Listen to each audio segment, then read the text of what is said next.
Stol ustida turgan mana bu qaynoq choyning issiqlik taftini qo'limni idishga tekkizmasdan turib sezyapman.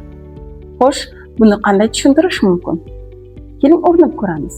Idishdagi yuqori kinetik energiyali zarralar o'z kinetik energiyasini havo zarralariga uzatadi va shunda havo zarralari o'z kinetik energiyasini qo'limizga beradi.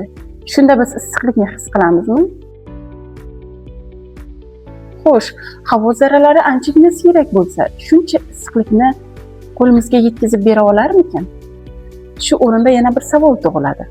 Modomiki issiqlik energiyasini uzatish uchun muhit kerak ekan, u holda nega Quyoshdagi issiqlik energiyasi Yerga yetib keladi?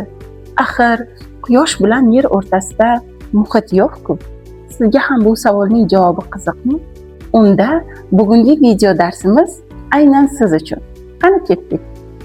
Assalomu alaykum hurmatli kuzatuvchilar. Bugungi video darsimizning mavzusi nurlanish orqali issiqlik energiyasini uzatish. Xo'sh, avvalo nurlanish nima? U qanday qilib issiqlik uzatadi? Nurlanish orqali issiqlik uzatish bu zarralar harakatda ishtirok etmasdan issiqlik energiyasini uzatishning yagona shaklidir. Issiqlik nurlanishining tarqalishi uchun biror muhit bo'lishi shart emas. U vakuumda ham tarqalishi mumkin. Yer sayyorasi Quyoshdan yorug'lik bilan bir qatorda elektromagnit nurlanishning boshqa shakllarini, jumladan infraqizil va ultrabinafsha nurlanishni qabul qiladi. Demak, biz yuqorida ko'rib o'tgan hodisa aslida mana shunday tushuntiriladi. Issiq jismlar o'zidan infraqizil nurlanish, ya'ni elektromagnit to'lqin chiqaradi va bu to'lqinlar o'zi bilan issiqlik energiyasini uzatadi. Qiziqarli fakt. Mutlaq 0 temperaturadan yuqori bo'lgan har qanday jism o'zidan infraqizil nurlanish chiqaradi. Hattoki uyimizdagi muzlatgich ham. Faqat biz buni ko'zimiz bilan ko'ra olmaymiz. Maxsus infraqizil nurlanishni qayd qiladigan jihoz yordamida qaraganimizda hozirgi tasvirimiz mana bunday ko'rinishda bo'ladi. Teplovizor, termografik kamera bu ko'zga ko'rinmaydigan issiqlik, ya'ni infraqizil nurlanishini biz ko'ra oladigan tasvirga aylantirib beruvchi qurilma. Odatda eng yuqori harorat oq yoki yorqin sariq rangda ko'rsatiladi. O'rtacha harorat to'q sariq va qizil ranglarda bo'ladi. Past harorat to'q binafsha, ko'k va qora ranglarda aks etadi. Hurmatli kuzatuvchilar, hech o'ylab ko'rganmisiz? Odatda pardalar och ranglarda, masalan, oq rangda bo'ladi. Qadimda momolarimiz ham derazalarning ichki tarafidan oq pardalar ilishgan. Xo'p, bunga sabab nimada deb o'ylaysiz? Qora mato quyosh nurining aksariyatini yutadi. Oq mato esa quyosh nurining aksariyatini qaytaradi va shu bilan bir qatorda issiqlik ham qaytadi. Shu sababli yoz kunlarida xonani salqin saqlash maqsadida derazalarga oq matolar ilinadi. Bu fikrlarni tasdiqlash uchun quyidagi tajribani amalga oshiramiz. Bizga qora va oq sirtga o'ralgan ikkita idish kerak bo'ladi. Katta idishga suv solib, uning dastlabki haroratini o'lchab olamiz. Katta idishdagi bu suvdan har ikkala idishga bir xil miqdorda solib olamiz. Va ularni yorug'lik manbaidan bir xil uzoqlikda joylashtiramiz.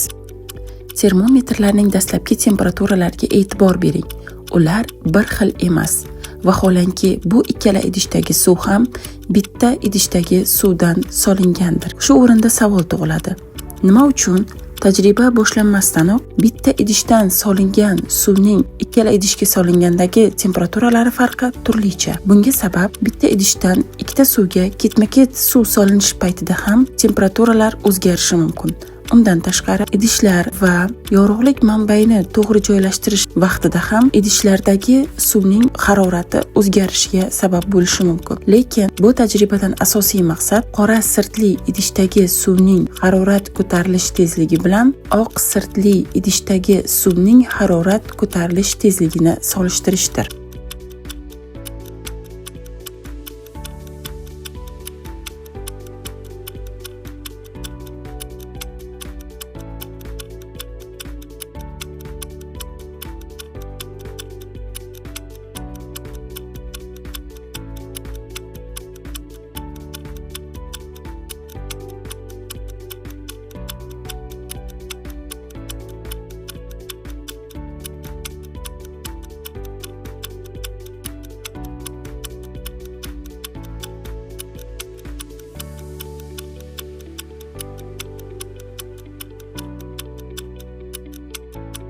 Natijalarga qarab shuni xulosa qilish mumkinki, qora sirtli idishdagi suvning temperaturasi tezroq ko'tarilgan. Sababi, yorug'lik manbaidan chiqayotgan infraqizil nurlanishni qora sirt ko'proq yutadi, natijada uning ichidagi suyuqlik temperaturasi ko'tariladi.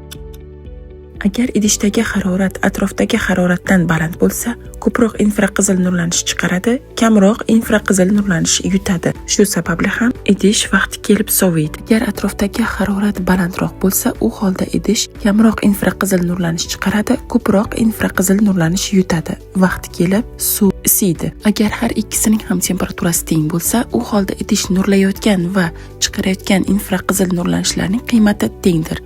Jism sovimaydi ham, isimaydi ham. Infraqizil nurlanish uni yutadigan jismga qanday ta'sir qiladi? Javobingizni yozib ketishni unutmang.